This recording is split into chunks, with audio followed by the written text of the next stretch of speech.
together face-to-face, attending local gatherings, committee meetings, and of course our MRSPA annual business meeting. Mhm. We are, however, grateful to have this electronic means of getting together and sharing important information. I'm John Sisson, uh, um, member of Prince George's and the Worcester County chapters and chairman of the Consumer Education Committee. We are a standing committee of the association, and it is our job to advocate for and provide information to MRSPA members in the area of consumer affairs. With the strong support of MRSPA officers, board of directors, and staff, we have been working in the areas of cybersecurity, credit and ID theft, consumer fraud, false prevention, document retention, and issues related to aging in place. In keeping with our charge, it has been our tradition to meet on an annual basis with a representative of the Office of the Maryland Attorney General to share members' concerns and to be briefed on the latest attempts by nefarious elements in our society to separate our members from their hard-earned and well-deserved pensions, Social Security, and investment dollars. So, since we could not have that meeting in person today, we decided to open up the opportunity to a wider audience, and we'll soon be welcoming, after some preliminary remarks, our guest from the Office of the Maryland Attorney General.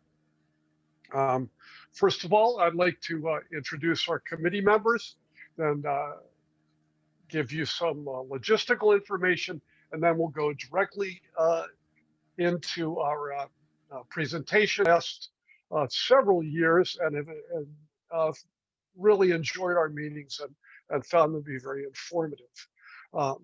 Her name is Jeannine Robinson Hurley. She's the Education, Training, and Outreach Coordinator in the Consumer Protection Division of the Maryland Attorney General's Office. And in this role, she's responsible for raising awareness about the Consumer Protection Division's program within communities statewide and delivering scams prevention education to consumers, which she'll be doing for us this morning. She's been a staff member of the Maryland Attorney General's Office since 2014. And, she holds a bachelor's degree in English and a master's degree in health policy. And we have just really enjoyed our meetings with her over the past several years, and thrilled that we can present her to a wider audience. So, Janine, thanks again for being here, and the screen is yours. Lana, Okay, you would switch over to? All right. Okay, I'm going to mute. Okay. All right, let's see. I want you to have the full screen view. Okay, can everyone hear me very well? Yes? Okay, wonderful. All right, so this is what you need to know. So I just want to do a quick overview of the Consumer Protection Division because we do have some free resources that may help you. So we have our mediation unit that mediates disputes with businesses, and this can be around a warranty issue. It can be around a refund or exchange dispute. If the business is not living up to the terms of your contract. We also have a health and education unit, and they offer mediation for billing disputes with healthcare providers, as well as coverage and billing disputes involving your health insurance company. If you're having problems getting your medical records, those are issues that our health education and advocacy unit may be able to help you with. And then we have our identity theft unit. So if unfortunately you are a victim of identity theft or your personal information has been breached, you can reach out to our identity theft unit for advice on what you should do next. So don't worry, I do have contact numbers that are at the end of the slide, and we can make this slide available to you. So, but I wanted to highlight these free resources that are available for you. Okay. Okay, that didn't go well here. I actually wanted to give you a quiz question, but you now see the answer. So, $117 million, that is the amount scam victims lost in the first 6 months of 2020. And this is what they reported to the Federal Trade Commission. And we know this number is likely much more than that, than the $117 million.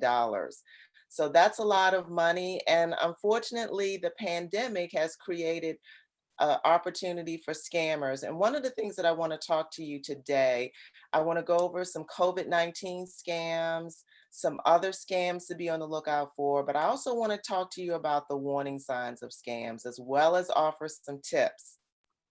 Okay, So, excuse me, Janine, yeah. could I interrupt you? We're not seeing the slides here. The only thing we're seeing is the seal of the Office of Attorney General. So if Okay. there's another slide that you, if you're speaking from a number of slides, we'd like to see them if possible. Okay, you know what? I need to resume sharing. Okay, let me hit that. Can you see anything now?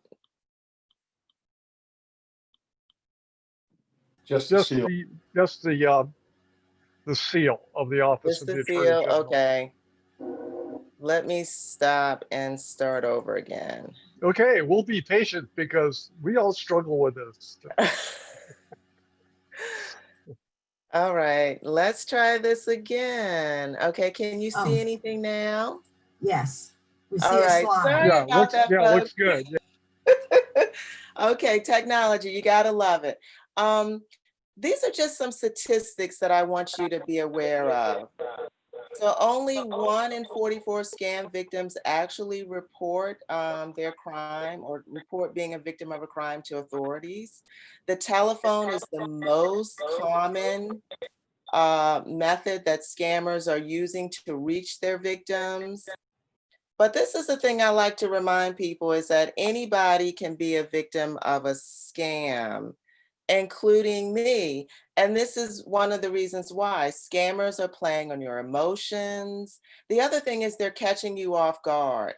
And they're master manipulators when it comes to emotions. So they love to make you think you're about to be arrested or you're going to be sued or someone you love is in trouble, and then you are willing to send them whatever amount of money. Or they love to trick you into thinking that you've won millions of dollars so that you will send them money. But these are some other tricks of scammers. They love using phishing scams. So this is when they trick Excuse me. us. Sorry, Janine. Sorry, Janine. To interrupt. Could I? We're getting some interference. Could I ask everyone to make sure that your microphone is on mute, especially 410-978-5357. Everyone make sure that your microphone is on mute. All right, sorry to disturb you, Jenny. Okay, no problem. So scammers love to make us think that they are trusted organizations such as government agencies, and they try to trick us into revealing our sensitive information. And these are phishing scams. Now, this is another type of phishing scam. This is spear phishing. So there's a lot of information about you already online, and you probably have Googled your name, and you can find out your age, your address, maybe previous addresses. So scammers already have some information about you. So they are trying to trick you into giving them the rest of the information. And this is spear phishing. So they may already have the first 5 digits of your social security number, and they may contact you and ask you for the last 4 digits. And that way they now have your complete social security number. Another thing, if you've been a victim of a scam once, scammers will repeatedly target you again with scams. Their logic actually is that if they get you one time, the odds are in their favor that they're going to get you again. So we always just tell people to be aware of that. And I'll discuss with you an example of how they are successful in targeting their victims again. And it's even hard for their victims to realize that they were scammed in the first place and then again in the second place. Now, this is very disturbing.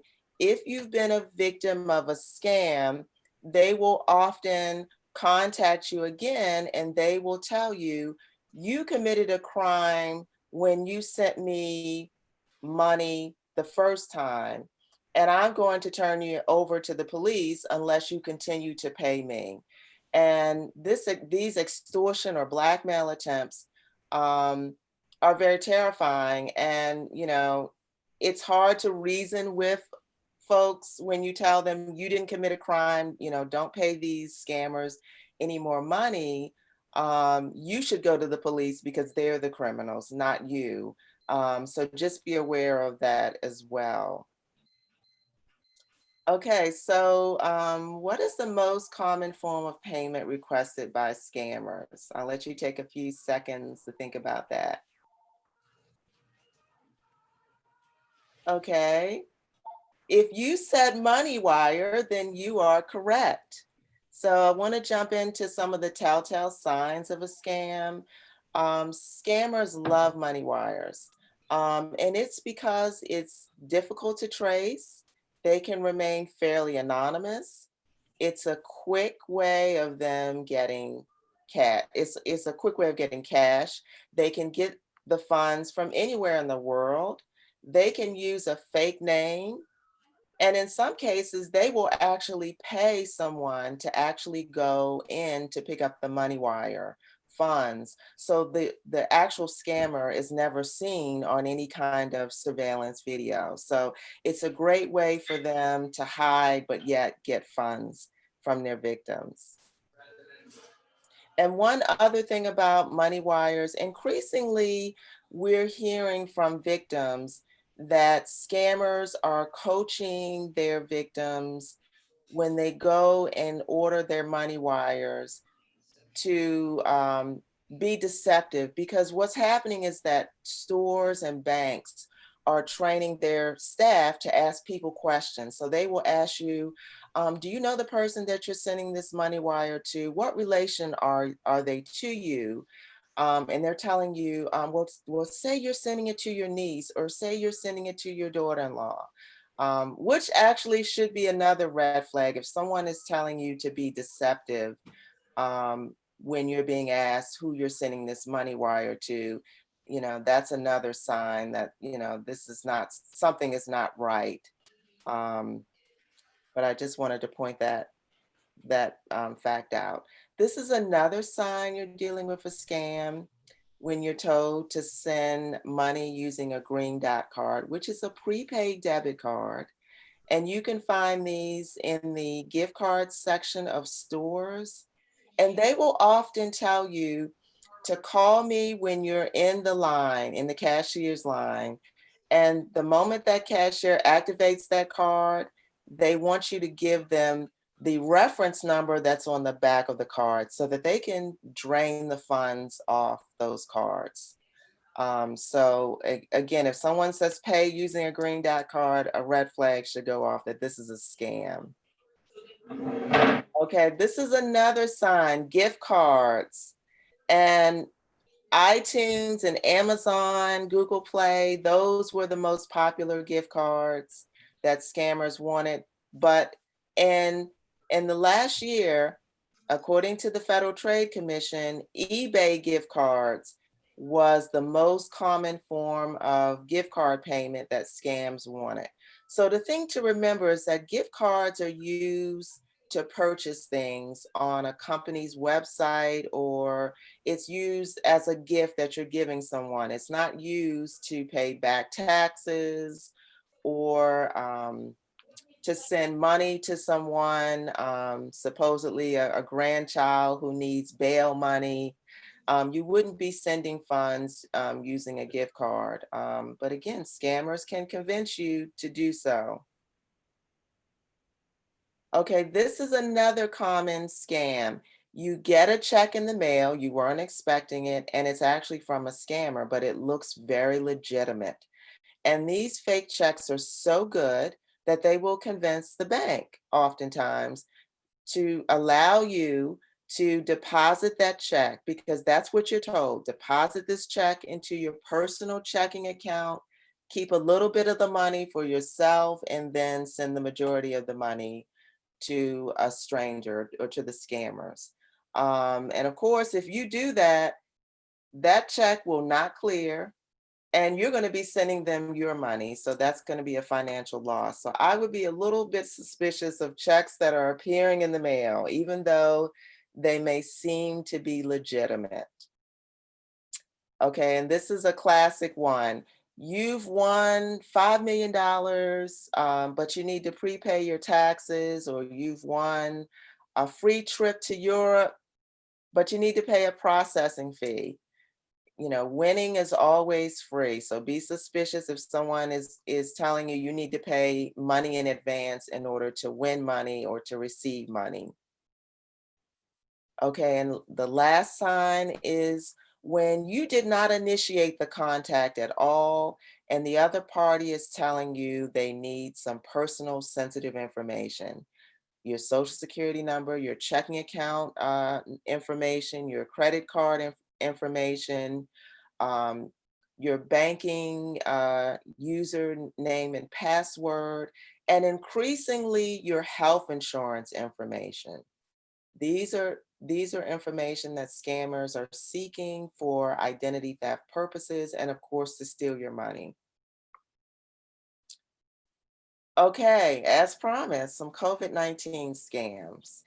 And the list is quite long here, but I do want to highlight these scams.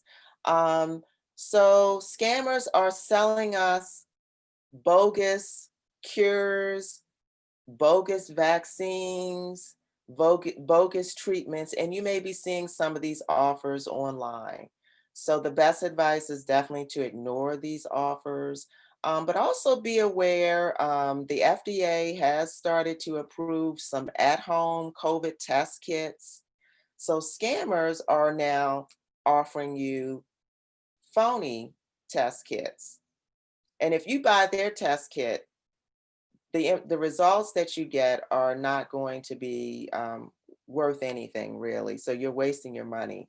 So I would steer clear of any kind of online offers or someone contacting you out of the blue, offering you any kind of at-home testing kit because it's not legitimate. Um, it's just a way for them to get your money. You may have gotten a call claiming to be from Medicare and they're offering you a COVID-19 care package, but they need your Medicare number in order to send you this package. This is just another ruse to get your number. Now, this is something that's been extremely concerning. I know we issued a consumer alert about illegal pop up testing sites. Um, we got information about an illegal testing site that was at a local shopping center. There were reports of people literally just setting up tables and saying, we're offering COVID-19 tests on the side of roads. And they were actually collecting specimens. They did not have qualified staff to do this. They were getting the social security numbers of these people, their health insurance information. Um, and worst of all, in one instance, someone was actually videotaping these people giving their social security numbers and all of their personal information, and they were putting it on social media. So steer clear of these illegal pop-up sites because these are possibly opportunities for criminals to get your personal information to not only commit identity theft, but medical identity theft. And then we've also been concerned about unlicensed or unauthorized testing sites. We had a gentleman call our hotline and he had a test done at a church And, it had been 10 days and he hadn't gotten his results, and he couldn't get in touch with the lab that was operating this testing site. And, we're very concerned that this was not an authorized testing site. And we're concerned that this was another attempt to get personal information. And in the next slide, I'm going to give you the web address of where you can find authorized testing sites. Because, just because an organization is partnering with your church, it doesn't mean that the lab is authorized to actually do COVID-19 testing.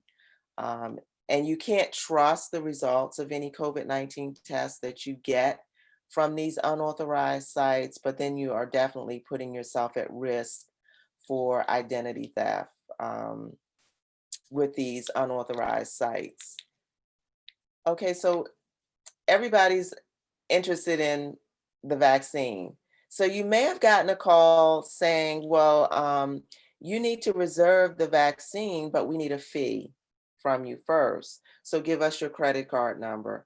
Or you may have gotten a call, or you may be seeing offers online that tell you that you can pay a fee to get early access for the COVID-19 vaccine. That's not how it works. There is a plan, but if you have questions, you definitely want to talk to your doctor about when you'll be able to get the vaccine. But you cannot pay a fee to get early access. You don't need to pay a fee to put your name on the list. So be careful of those. Now, this is another concern on social media. You may be receiving offers for financial assistance. And they may say the government is offering a grant, or they may say that major corporations are offering financial assistance to people during the pandemic. And what they're going to tell you is that in order to receive financial assistance, you need to pay a fee up front, which is ludicrous. If you need financial assistance, you don't have money, and you certainly don't want to spend money to receive money. But these are going on. Also, there are some scam contact tracing text messages, but these messages are asking you for your bank account information. They're asking you for your social security information. They may ask you to pay a fee. And the thing to keep in mind is that legitimate contact tracing messages do not ask for this information at all. And the other thing, there are phony charities out there who are aggressively soliciting donations. Unfortunately, the money that you give to them does not go to help needy people, it's going to scammers. Okay, so some tips to help yourself. Be skeptical of anybody that's promising a cure or treatment, over the counter. The website you can visit is covidtest.maryland.gov, and this is where you can find authorized testing sites. There's over 220 in the state of Maryland. So this is the place to go if you need to get a COVID-19 test and you want to make sure that it is from an authorized organization. And just, don't click on links in emails and text messages because you could be introducing some malicious malware onto your device. And just be cautious about requests for personal information from unknown sources. And, this is something I do. I don't do donations over the telephone. I like to take my time and research organizations, and I tend to stick with well-known organizations because scammers are very good at making up charities that sound very close to legitimate charities. And again, really, if you're looking for information about COVID-19 or vaccines, go to government websites, the CDC, the Maryland Department of Health. rather than clicking on links and emails that may come from scammers that promise to have updated information. Okay, so I want to start talking about some other scams to be on the lookout for. So, social media, we're spending more time at home and we're spending more time on social media. So, again, you may be getting messages that supposedly are from friends telling you about government grants or job opportunities. Most likely, these messages are from scammers and they're going to try to get money out of you. You may also be seeing more fun quizzes that are asking you harmless questions like, um, what was the mascot of your high school? Or what city were you born in? And these questions are very similar to the kinds of security questions. And what scammers are doing is they're using these as phishing scams. And one lady told me she got one of these quizzes from a friend who contacted her on social media. And I doubt it was actually from one of her friends. And she just said it just kept asking her question after question.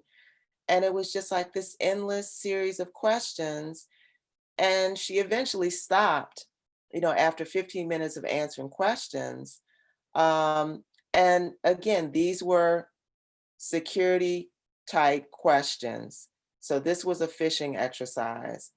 The other thing you want to be careful of is scammers that are offering you cheap items for sale. And if you send them money or you pay for the item, you're never going to get the money. And also romance scams. Be careful with friend requests because scammers are using social media to find people. And, in the romance scam, the scammers are interested in getting money out of you, and they will lead you to believe that you're in a long distance relationship. But then you're going to start hearing about their financial problems and their need for money, and they will continue to ask you for money. So you want to be careful of those social media scams. Okay. Victims of the grandparent scam lost an average of, which one do you think it is?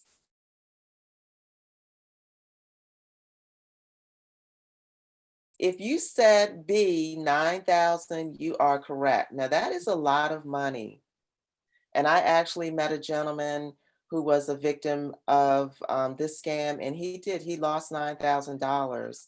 Um, so the grandparent scam, this is a perfect time actually for the grandparent scam because you will get a call and the person may say they're your grandchild or someone else, and your grandchild needs money to fix their car, to pay their rent. It used to be to get out of jail, but the problem is that this is not really from your grandchild. And they're going to tell you, send this money right away and don't tell anybody. Because they know if you tell somebody, you're going to find out that your grandchild is fine. But in today's time, you could legitimately have a family member contacting you, asking you for money to help pay their rent.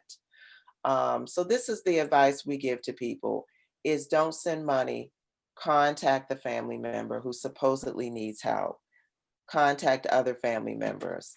Now, what happens if you can't get in touch with the family member? I met a lady who knew all about the grandparent scam, but she couldn't get in touch with her grandchild and she ended up losing $32,000. They actually, had her going out buying gift cards over a 3-day weekend. Um, so if you can't get in touch with the person, maybe you want to have a code word, or maybe there's a question or answer that only a family member would know so that you can find out, am I actually talking to a family member versus a scammer in the event you can't get in touch with your family member. Okay, I wanted to talk about the puppy scam because last year the puppy scam was huge. And even though we're in January, spring is just around the corner. And this is probably going to be huge again this year. So you probably have seen those ads where the person will say, you know, they have puppies for sale. They're not from Maryland, and they will usually claim to be a person who's not a professional breeder. Their dog happened to have happened to give birth to a litter of puppies, and they can't keep all the puppies. And they'll tell you, look, I'm selling off the puppies. And they will tell you what they want you to pay, and you pay the money, and then they promise to ship the puppy to you. What's going to happen is you're going to pay the money and a puppy will not arrive. And then you're going to get in touch with that person. And that person will tell you, oh, yes, there's been a problem. Um, I actually need more money for the shipping costs are higher than what I thought.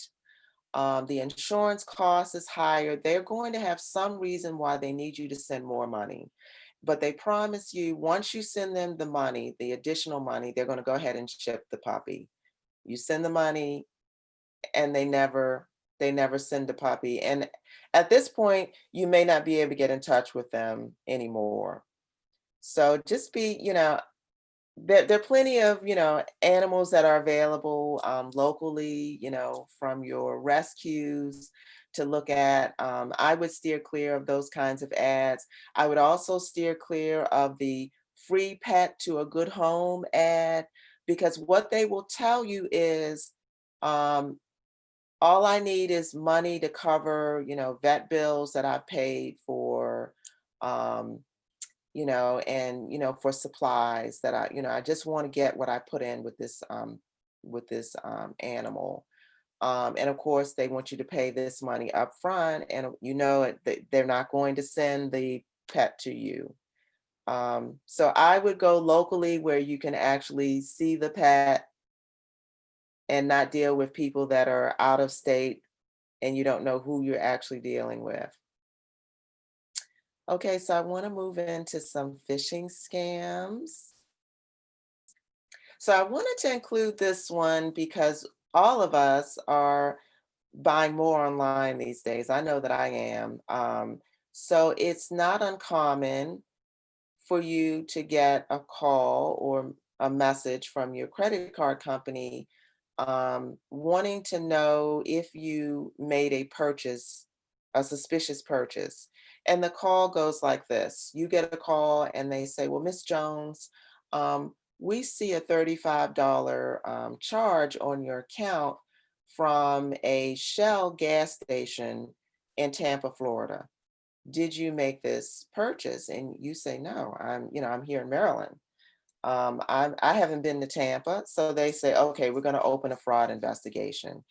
Can you get your card and come back on the telephone? We need to make sure your credit card hasn't been lost or stolen. Now, this is a sophisticated scam because the scammers know your name, they know your credit card number, and what they want from you is the 3-digit code. And they will ask you to give that to them once you get back on the telephone with your credit card in hand.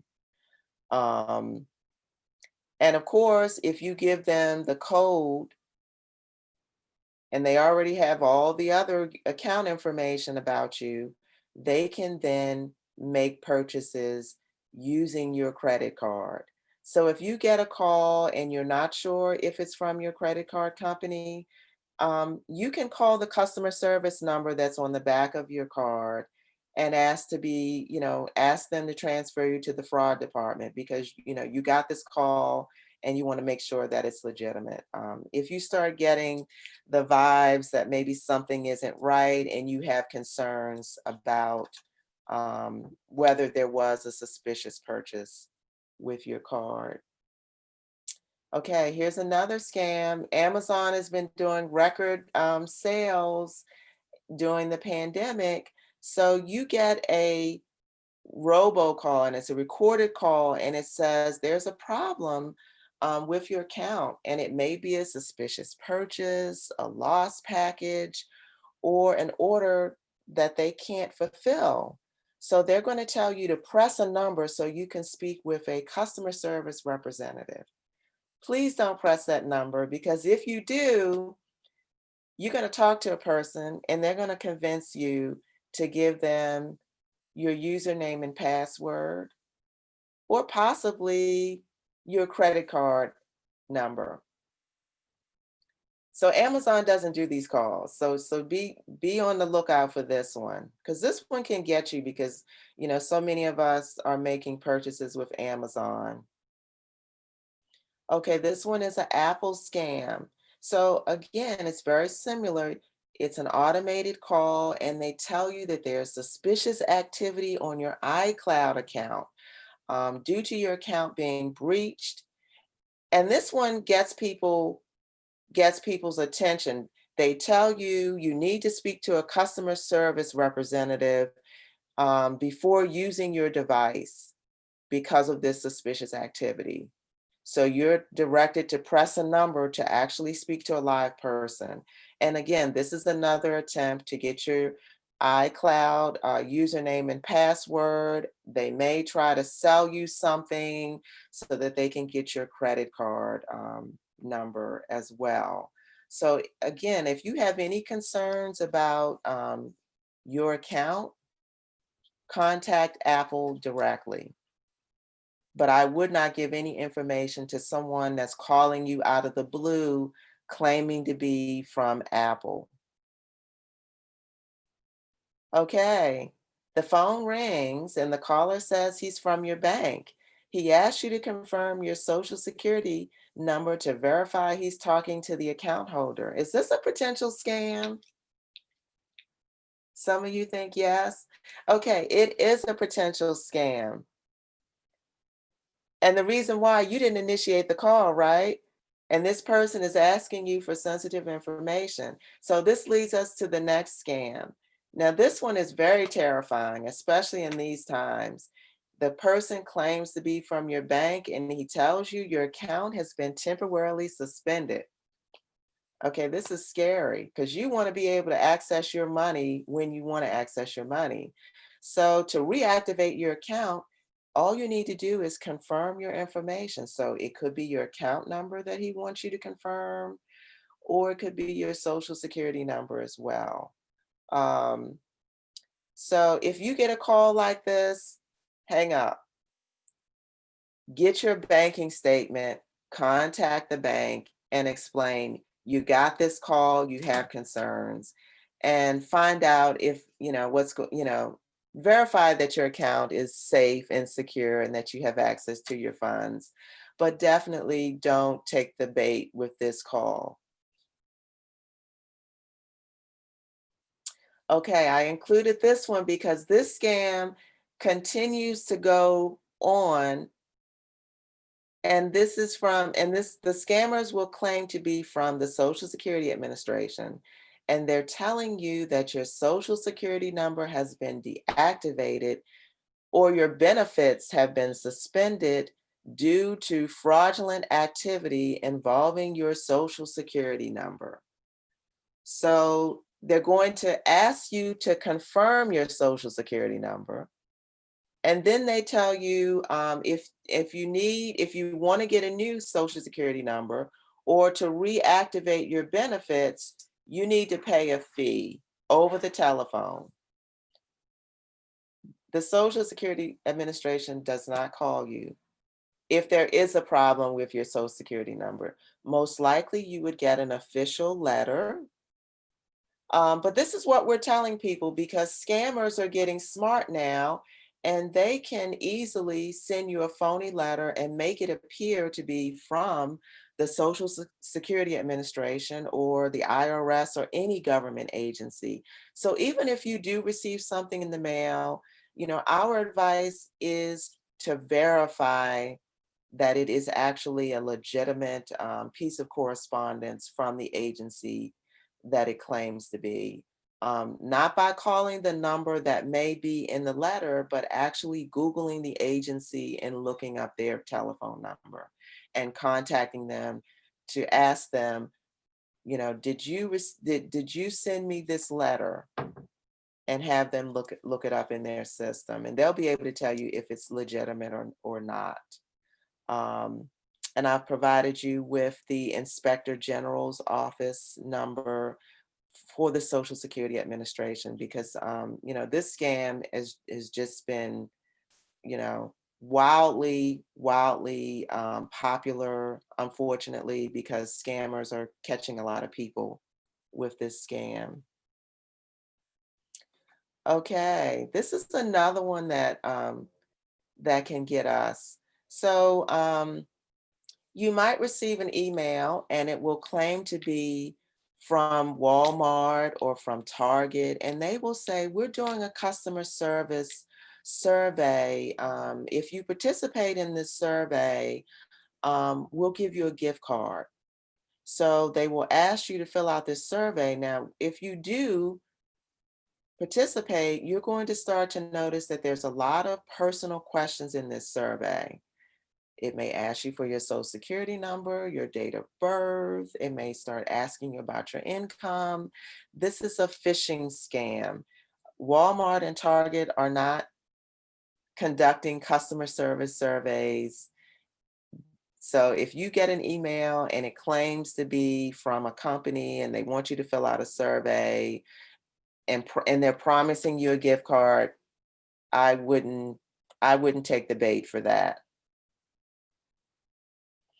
Okay, the tech support scam. This one never goes away. So you may get a call and the person says they're calling from Microsoft. And increasingly, I know I'm getting one that says they're from Apple and there's a problem with my computer and they need to fix it right away. And they want me to stay on the line. And if you do stay on the line, the person will tell you, we can fix that problem right now. We can do it remotely. All we need you to do is to purchase the software, give us the password to your computer, and we can remotely download this program and it'll fix your computer. Please don't do that, because you may be allowing a criminal to put a virus on your computer where your computer won't work. And then you'll have to contact them again and they'll say, oh, okay, well, we have another program that I promise will fix your computer, but we're going to need an additional $75 from you. So you can see that this can go on and on and on with them getting money from you, but they could actually be putting a virus on your computer, or they may put something called spyware where your computer may work just fine, but they're monitoring where you're going. So if you're using passwords and usernames, they're able to remotely get your information and possibly, do some suspicious activity. If you're going to an online banking account, or you're logging into your Amazon account or any other sensitive accounts that you don't want other people having access to. So if you get a call like that, it's not from Microsoft. Microsoft can't tell if there's a virus on your computer. Apple can't tell either. If you're online and a pop-up window appears and says there's a problem, close the pop-up window and ignore it. Again, these are just attempts to get your money. So be aware of that. Now, I met a lady who she paid a company money to download a program to fix her computer. And she was happy, several months went by. And then the company said, Miss Jones, we're going out of business and we're offering all of our previous customers a refund. And we see from our records that you paid $500 for us to fix your computer, to get rid of the virus that was on your computer. So we're going to refund you $500. So what we need you to do is give us your checking account and routing number, and we will deposit your refund into your checking account. She actually had given them this information. And of course, they did not put a refund into her checking account. They were actually taking funds from her account. Because again, the bank assumes when you give another party your checking account and your routing number that you're authorizing them to access your funds. So this is another way. They scammed her in the beginning with the original tech support scam, and then they went back to her again with a new scam to victimize her a second time. So one of the clues is usually when a company goes out of business, they don't offer refunds to their customers. I mean, that would be great, considering the number of companies that are going out of business, if they would offer us refunds. But again, they caught her off guard, and she was excited about the idea of getting $500 back, but she ended up losing funds. So that's something to be aware of. Okay, so how can you protect yourself? First of all, we mentioned earlier that the telephone is the main way that scammers are contacting us, though we know they're reaching us by email and by text message. Try not to answer the phone. I meet people who tell me they pick up the phone, they know it's a scammer, but they like talking to them or they like having fun with scammers. And we really don't advise that, because you could be revealing bits and pieces of information about yourself to a criminal. And they're always trying to build a profile on you to figure out what type of scam will work best on you and what type of scams won't. So you may be revealing harmless bits of information to them. Um, and you don't want to engage them because they will continue to call you, and they may catch you at a point when you're distracted, and you may reveal some sensitive information to them. So really screen your calls. But the other thing is, just be very stingy about your personal and financial information. And really, avoid replying to emails from unknown parties, or, text messages, or even dealing with pop-up messages that are asking you for personal or financial information. And this is the other thing that's really important, is guard your health insurance information like you would your social security number and your bank account, because scammers really want this information now more than ever. Okay, now where should you report that you've been a victim of a scam? You can start with the local police. The Federal Trade Commission has an online complaint form where you can let them know that you've been a victim. And they use this to generate statistics about what's going on in the world of scamming each year. You can also contact our office, and that's how you reach us. This is our consumer hotline number. You can let us know that you were a victim of a scam. You can call us to tell us about scam calls that you are receiving, even if you didn't give out any information, because we like to keep track of telephone numbers that scammers are using. Um, the other thing is, if you're not sure if a phone call is from a scammer, or if you get something in the mail and you're not sure if it is a scam, you can call our consumer hotline and we can research it and tell you what we know about it and get back to you. If the scammer used the internet or email, you can report that scam to the FBI using the ic3.gov website. And lastly, if the scammer is using the US mail system, the post office inspector is another place that you can also let them know about it.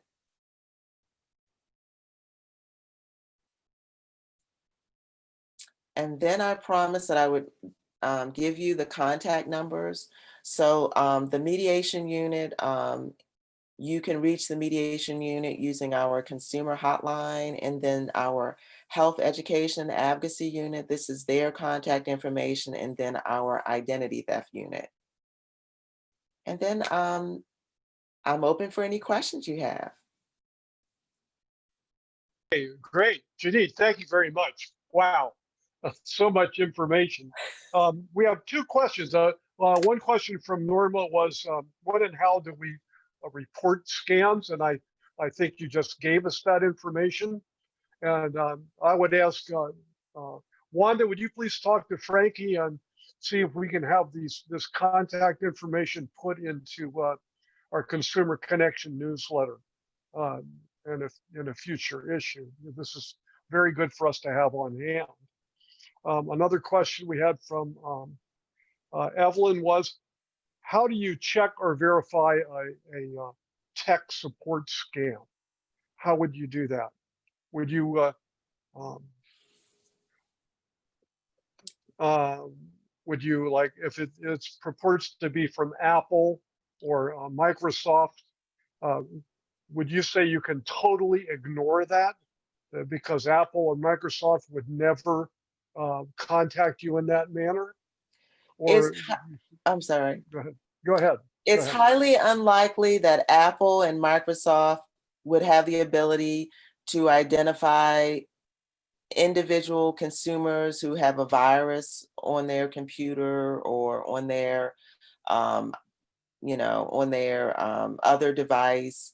But if you think there is any small bit of credence to the message, I would contact the company directly. So if they have a tech support, I would reach out to to their tech support to find out, okay, I got this text message, I got this email that says it's from you and that there's a problem.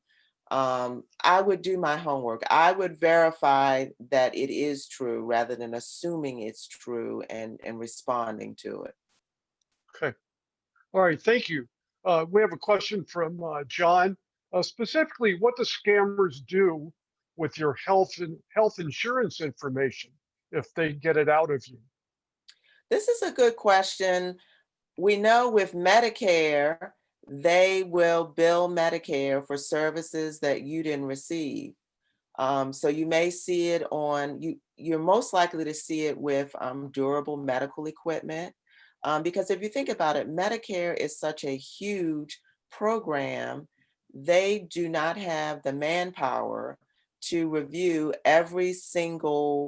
um, every single claim that comes in for payment. So this is an opportunity for unscrupulous scammers and unscrupulous medical supply companies to use Medicare numbers for beneficiaries to submit fraudulent bills saying, okay, we sent a back brace to this person, or this person we sent a cane to, or whatever. It's a way for them to bill Medicare for services that you don't need and for products you don't need. And they know the chances of them getting caught are very slim. When it comes to your insurance information, also you could have someone using your name and your health insurance information to get services. I actually met a consumer several years ago who actually had Medicare, and someone had used her Medicare number and they had received services, and this person had passed away, and she was trying to convince Medicare and her providers that I'm still alive. I need my Medicare. Wow. This person who used my information, I don't know who they are, so she had a very serious, issue there. So they can impersonate you and use your health insurance. But the main thing they're interested in is billing your health insurance for services or medical equipment that you haven't used. We had Janice noted that her identity was stolen from the nursing home, and 5 credit cards were opened up in her name as a result of that. Oh She no. was able to cancel them, but that's kind of a scary thing, isn't it? That is kind of scary. One of the things that our identity theft unit can talk to you about is if you know that you're not going to be in the market for getting a loan anytime, anytime in the near future, um, you're not going to be opening a credit card. You can actually freeze access to your credit report, and then when you do want to, let's say, buy a new car, you can unfreeze it temporarily, so that you can get your car loan and then freeze it again. And then that way, if someone did get your social security number, they couldn't open new accounts using your name. So that's something to Yeah. consider. Yeah. Okay. We had another one. Does Google ever contact you online? Apparently, someone got contacted by Google. Can we assume that's a scam as well? I would be very suspicious. I have to say that I'm an Apple person, so I don't think that Google is actually the one contacting you. But again, if you think there is a slight chance it could be Google, I would Google. I would go online and find out if there's a contact number for Yeah. tech support services at Google to verify or to find out. I got this contact. Is this legitimately from you, or is this from another party pretending to be you? Okay, so if someone wants to freeze their credit report, um, did they go to your, what's the number they call to get advice on that? Or how should one proceed? Okay, so our identity theft unit can tell folks how to do that. Um, and I'm gonna have to go back to the slide because I don't know that number by Is that heart. the 410-528-8662 number, or is that different? That's a consumer protection hotline. Okay,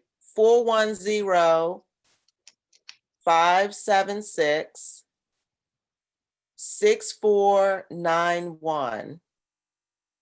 Okay, 410-576-6491. And that's, what's the name of the office again? That's our identity theft unit. Identity Theft Unit. And Okay. then the other thing I'm going to tell you about is we have a publication on our website, and it's entitled Protecting Yourself from Identity Theft. So that might be something that it's online, and it goes through, it offers tips, but it also talks about how to freeze your credit as well. And that's in a PDF. But you can certainly contact the identity theft unit and talk to the director if you have questions. Okay. Thank you. I also want to mention, and if you'd pass this on, Janine, that sometimes from time to time, I'll get a concern from a member of the association. I'll call the Attorney General's office or Consumer Protection. I want to tell you, I have found the Attorney General's office to be um, most considerate and responsive. I've been really impressed and how eager people in your office are to provide assistance. I just want to congratulate your office on that and the Attorney General. And I think I've in the past uh, written those thanks to the Attorney General, if you remember. So just want to tell our members you can be confident of the competence of our Attorney General's office. And your office, the Consumer Protection in particular. And we thank you for that. Well, thank you for that positive feedback. We work very hard to be responsive to consumers. Okay, do we, I don't see any further questions. We have Janice tells us to freeze credit. You can contact one of the credit services, TransUnion, Esperant, or Equifax. Yes. Okay, we have a hand raised. Steve. Yeah, I had posted two potential scams that I keep seeing. They're in the chat. The first purports to be coming from Comcast or Xfinity, claiming that they're coming up with a new version of the email system, and they want me to click on something to verify my information. The clue on it is, if you look at where the sender is, it'll either say unknown or something that is not a Comcast number, particularly if the last 2 digits are UK, meaning it's coming from the Ukraine. The other one, similar to that is you get something that it purports to be from Amazon, confirming shipment of an order you never placed for an item that you never ordered. And I'm assuming both of those are scams, and I simply send them off to spam if I can. I tried reporting them to Amazon or to Comcast, but got nowhere. Yeah. Okay. Yeah. Thank you, Steve. Yeah, I got the Amazon scam, so just ignored it. Okay. The one from Comcast is persistent. Yeah. We're doing it today. They don't give up, do they? No. Okay. Well, I want to thank everybody. Okay, here's one. Janine, one more question came up. Okay. Do you recommend LifeLock or any of those services that purport to freeze your credit? Well, I would say definitely do your homework with them.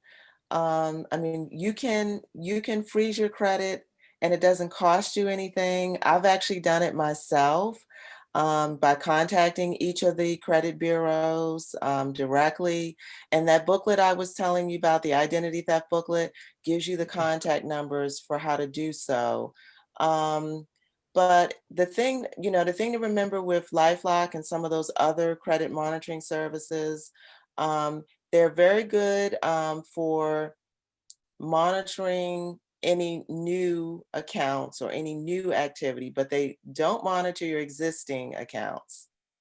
So that's something to keep in mind as well. But I would do my homework. I would see what people are saying about these, the different services, and rate them that way, and then you can make the decision if it's worth the investment. Wow. Well, I would, one more question, I think. It was a very good one from Norma. Do people ever get their money back if you report any of these scams? Does it ever happen people get money back? It's highly unlikely that you're going to get your money back. There was a rare situation a few years ago. The Federal Trade Commission had entered into a settlement with one of the money wire companies, and I can't remember which one it was, if it was MoneyGram or the other one, or Western Union, because essentially they were allowing all these money wires to go through, and the belief was they should have realized that these were fraudulent.